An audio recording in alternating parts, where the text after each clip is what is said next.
Welcome to Sweet Life Beat Life. We hope this video helps. You begin by taking action right now.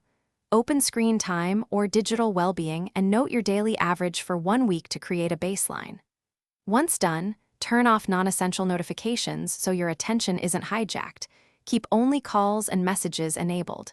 Then set 2 to 3 concrete rules: daily limit, no phone rooms, and a morning delay, so you have measurable targets. You'll need this structure to measure progress and reduce decision fatigue as you move forward. Now you build the habit architecture that replaces automatic scrolling.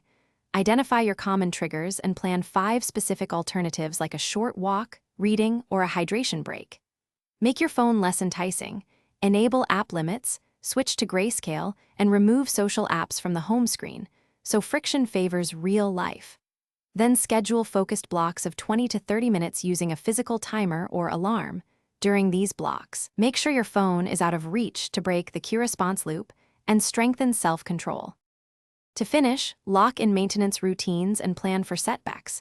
Perform a weekly review comparing your baseline to current usage and adjust limits based on progress. If you relapse, don't self-blame. Identify the specific trigger and swap just one habit at a time instead of overhauling everything. Finally, add accountability by sharing goals with a trusted person or joining a small group.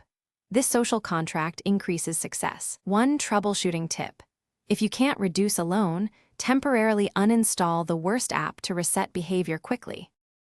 Thanks for watching. Consider subscribing if we helped you.